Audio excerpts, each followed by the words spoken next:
Well, good morning, and thank you for joining us. This is Friends, Frenemies, or Worse, working with local government. It's presented by Lumen Strategies. Tell you a little bit about ourselves here in a second. One housekeeping mention. One of my pet peeves is watching a Zoom and having to constantly move the video around because it's blocking parts of a PowerPoint presentation. So we've got that little on-air button up in the corner of your screen, and if you just put the video over that on-air button, there will never be text up in that corner, so you can not have to worry about moving the video out throughout our presentation. So as I mentioned, this is presented by Lumen Strategies. We're a strategic communications firm. We empower chambers of commerce to be the voice of business in their community through advocacy consulting services and our signature online experience, the Advocacy Framework. Welcome back to those who've been with us before, and welcome to those who are with us for the first time on a webinar. Lumen Strategies is three of us. We're all on the call today. Sarah Principe, you'll be hearing from shortly. She is an advocacy strategist with an extensive career in government relations, particularly working with local government. She served as the legislative liaison for the city of Hickory in North Carolina for many years, and then currently serves as their registered lobbyist in Raleigh as well, and will bring to you today some perspectives on her time in local government. I also have some background in local government. I spent about 7-8 years working for Mecklenburg County, served as their legislative liaison, walking the halls of the legislature and managing lobbying contracts. So between both Sarah and I, we have the perspective from both the chamber side, who working with the chambers we work with now, and from the local government side. And then Brittany Burton, also online with us today. She is our online learning strategist. She makes everything go for our online advocacy framework class, and she will be monitoring the chat and giving you some links as we go today. So basically what we want to talk about today, four things. We want to talk about what local government wants from you. I always say when you are communicating, particularly in an advocacy role, it's always important to understand what your audience cares about. And so what we're going to start with is, what does local government care about? And then we're going to talk a little bit about what a chamber should be looking for from the local government. We're going to talk about how we can build those relationships, and then talk a little bit about local advocacy. So we're going to kick off with Sarah, and Sarah is going to talk a little bit about what some of the things are that you can expect your local government to be wanting from your Chamber of Commerce. So before we get started, I'd want to preface this just with, I believe we have some different states represented this morning, and so local government units are going to vary by state. So we will probably just out of habits call it, say, a city or town, but there are boroughs, different type of districting in each state. Also, the units of government vary in how they're organized. In North Carolina, we have mostly a city manager or a town manager government, where you have a hired administrator who works with city council to implement their policies on a daily basis. But in other states, it's more common to have what's called a strong mayor, where the elected mayor is sort of the top of the chain and runs the city. So with that said, while there are some differences, we believe what we're going to talk about today really encompasses any of those. So we'll get started in some ideas about what the local government might ask of you or want from you. First of all, elected officials want your political support. And so that could certainly come in the form of endorsements, networking events. They really just, I think, probably want a connection to your broader network of business contacts, because they know that the chamber is influential. So to be able to have the political support from the chamber is important to them. Secondly, they want you to support their policies. And that can look a variety of ways, but usually, anything that's aimed at economic development or business growth, or just the overall well-being of the community, they want the support from the business community. An example here in Hickory in North Carolina that we worked on, it's not the most exciting topic, but it was influential and important. Sales tax redistribution. So in North Carolina, the sales tax, there's county tax, city tax, state tax, but initially when it's collected, at the store or wherever you are, it all goes to the state, and then the state disperses it back out. Well, there was a lot of discussion in the legislature about redistributing it because it's based on the point of sale. So Hickory is a hub of basically a 4-county region for shopping and dining. And so there's a lot of sales tax that comes back to Hickory. But along with that, those dollars are spent on infrastructure, on public safety, that the visitors that are spending their dollars in Hickory, they benefit from those as well. Like they need the roads to get there, they need the police to keep things under control and safe while they're here visiting. So in that sense, it's a fair way to tax. We want those dollars to come back. The alternate side to that is certainly counties that don't have a thriving business community. They're smaller, they're not selling as much. They're then limited in the sales tax dollars that come back to them. And so while there's arguments to be made for both sides, the city fell on the side of we need to maintain the sales tax dollars that are here. And we shared that with the local Chamber of Commerce, and they agreed that for the overall well-being of our community, it was important to keep those tax dollars here. And they advocated for that on the city's behalf. It was part of their legislative agenda. And I know that the city was really grateful to have that support from the business community. Thirdly, they want you to bring dollars to the community. And that is going to look like really just a thriving business community. Tourism, you need shopping, dining, entertainment, the stuff that brings people to the city to visit. That's an important factor. There's also larger industry. They want to bring in larger industry, manufacturing, good living wage jobs for their residents. So the overall goal is to grow that tax base. So they want people to visit here. They want people to live in the city. And the business community is imperative to that. So that's certainly something that they're going to want from the business community as well. And then lastly, the Parks and Rec Department, which can encompass all of those community events, the parades. They may want you to host the 4th of July parade or the holiday parade or help organize the downtown Oktoberfest. Whatever it may be, that might be something that they ask of you. And that may be a longstanding tradition in your community. And it's really just up to you if that's something that you want your chamber to participate in. So next, we're going to look at what you want as a chamber professional. And let me say this first. We recognize that changes. Like every chamber is going to want something a little different. And even going back to what Sarah was talking about, every local government may want something different, or the people within the local government may want something different. So generally, and with a lot of the communities we work with, the local government wants money coming into the community and a growing community. But there are some communities we work with where there are elected officials who, quite frankly, don't want any more growth. And so, there are unique situations out there. And one of the things that's really important is, while we're giving you some examples, you need to kind of identify for yourself, what are the things that your local government wants and what are the things that you would want.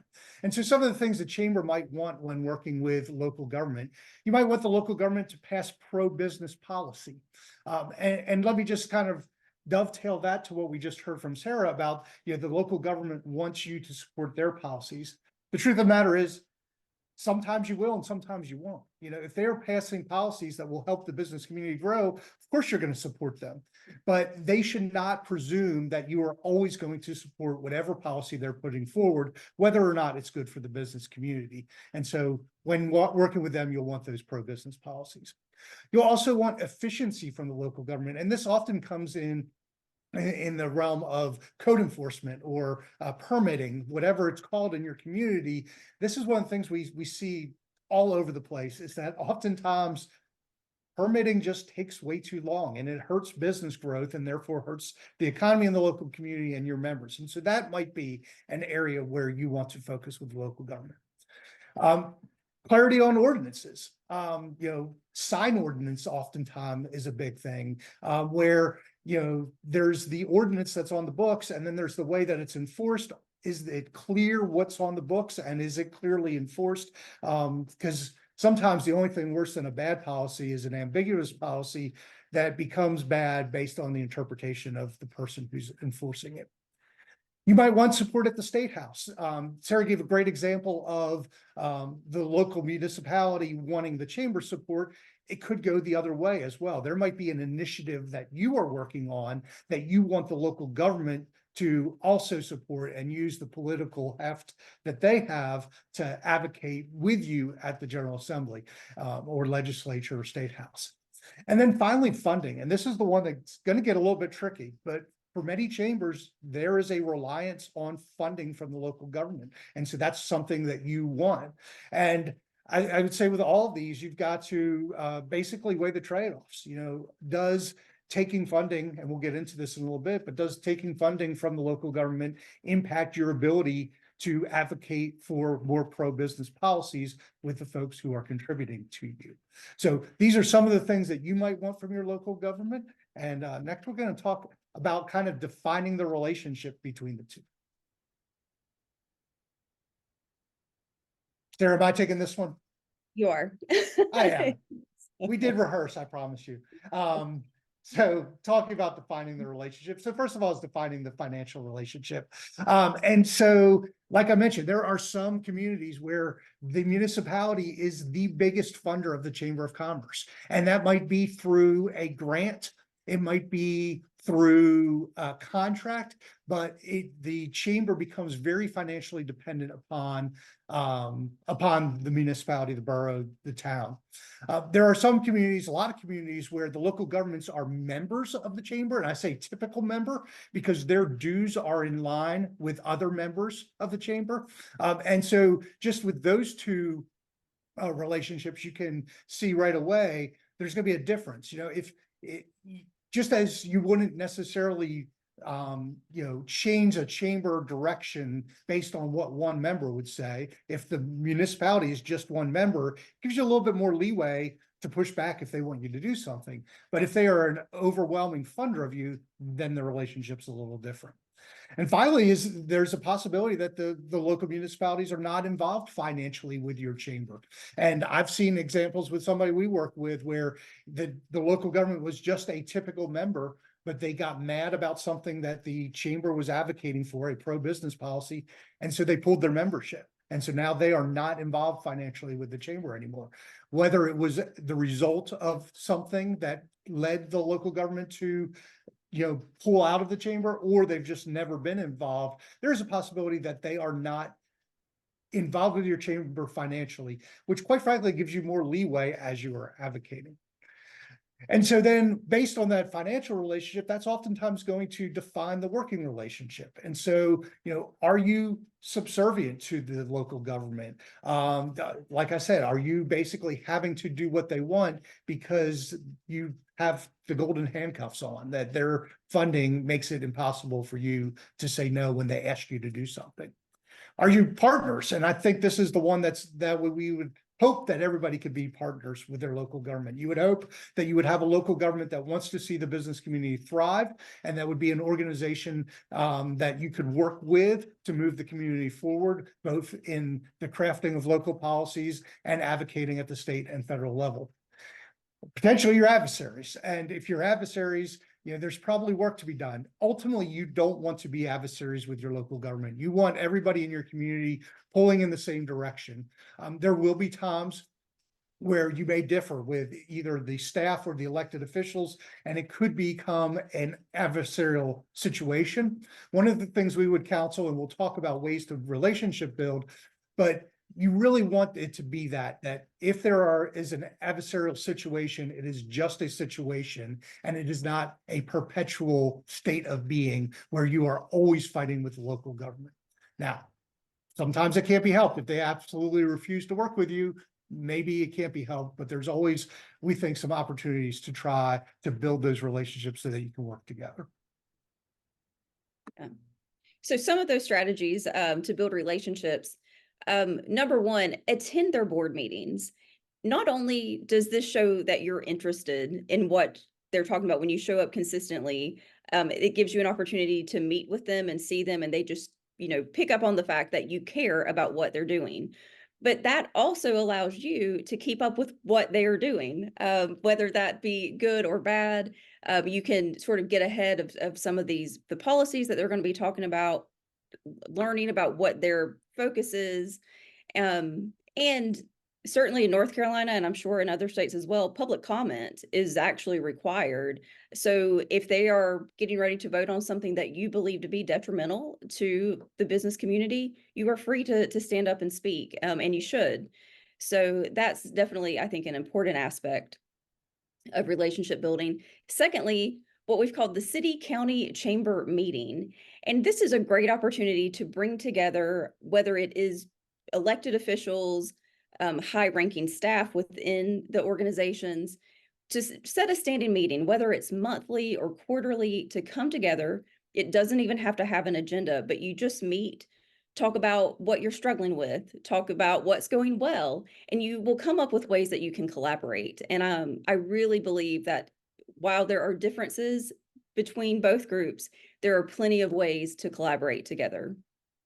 Thirdly, host a state of the city or county or township event.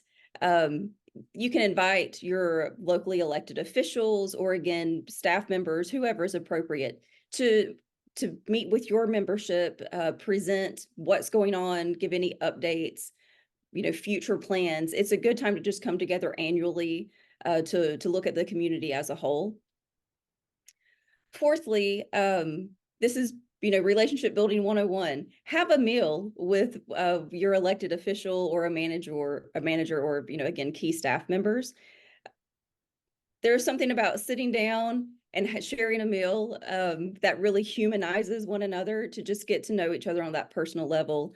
Again, an opportunity to talk about what you're struggling with, and ways that that you can collaborate and maybe help the other entity out. And it's just, nothing like being friendly and just humanizing one another. That solves a lot of problems. And then lastly, change your funding model. Brian was just talking about, sometimes you're obligated, if the city is a major funder to the chamber, what does that obligate you to? And so that one, clear deliverables for the funding. Maybe you need to meet with the city and talk about, hey, you're giving us, X amount of dollars a year. What exactly are you expecting? Just to clarify that, to make sure that they're not hanging it over your head later. You can agree to that up front. And then the second alternative, you can actually turn away the government funding should you have to. I know nobody wants money to go away, but there are ways that you can generate additional revenue outside of that. If it's going to put you in a bad position, that's something that you may want to consider. I'll just add two things real quick on this topic. So one, I wanted to say a word about the city county chamber meeting. Obviously, if you're in a smaller community, it might not work to get the county, and you're not in the county seat, it might not work to have county representatives, but you could still work with your local boroughs, your municipalities. This is something when I was with the Charlotte Chamber of Commerce that we did, I think was very effective. Once a month, it was the mayor, the chair of the Board of County Commissioners, and the chair of the chamber, along with the city manager, county manager, president of the chamber, and then each entity had the folks who worked on kind of their intergovernmental or public affairs work come together. And as Sarah mentioned, one thing that's great is you can find the areas of commonality and the things you can work on.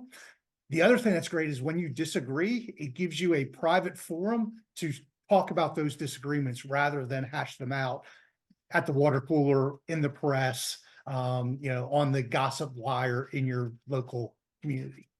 And then the other thing I wanted to mention about the funding model, even if you're in a situation where you are friends with your local government and you have a great relationship and they're contributing, much money to your chamber, it's always important to remember it might not always be that way. And I've seen situations where elections have changed local governments, and those elections have changed the attitude of the local governments towards funding certain outside agencies. And so it's much better for you, even if you are in a good situation, if ultimately you want to get away from government funding, to start doing it when you have a good relationship and start kind of cutting it back and getting it replaced with your private dollars, as opposed to potentially facing a catastrophic event where all of a sudden the entire amount is gone. Last thing I'll say on that, because we talked about the clear deliverables, we kind of tongue in cheek said that some local governments may view you as an extension of their park and rec office. And I know of late in particular, the 3P chamber, the parties, parades and pageants chambers have kind of come under a little bit of attack. And a lot of folks are talking about being more issue focused, convening, moving your community forward. If you want to be a PPP chamber, that is your prerogative. And I would say, make sure you have clarity from the local government on those deliverables. And quite frankly, the local government should be funding those parades, pageants, and maybe even some of the parties. But if you want to move towards more of an advocacy convening chamber of commerce, then this is one of the areas where you might want to start looking at some of those events and thinking about whether you want to do them long term. So with that, I just want to, recap real quick what we have talked about. Know what your local government wants and know what you want. Make sure you define that relationship and then implement the strategies to strengthen the relationship.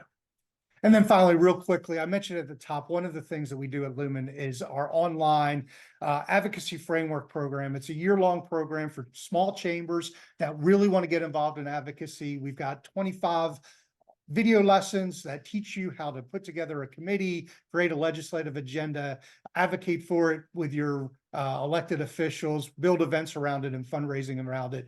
With that, you get twice a month group coaching sessions.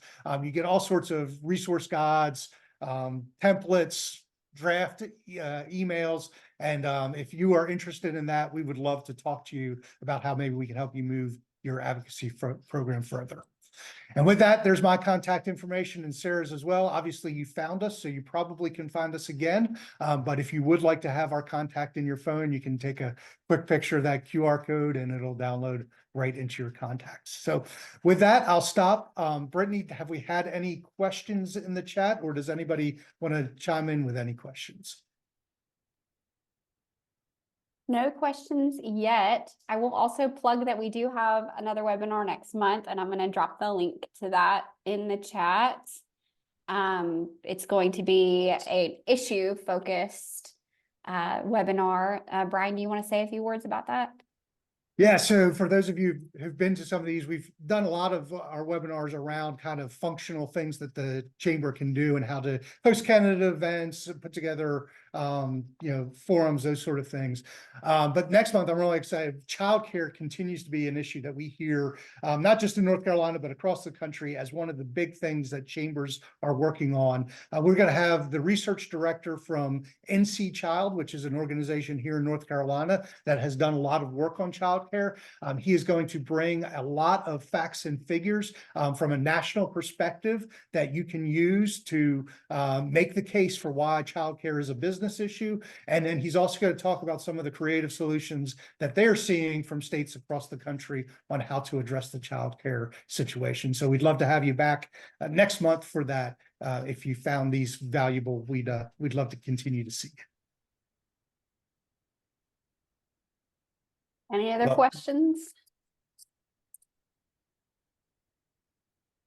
Well, if not, thank you all for being with us today. Have a great Easter weekend, and we look forward to seeing you next month.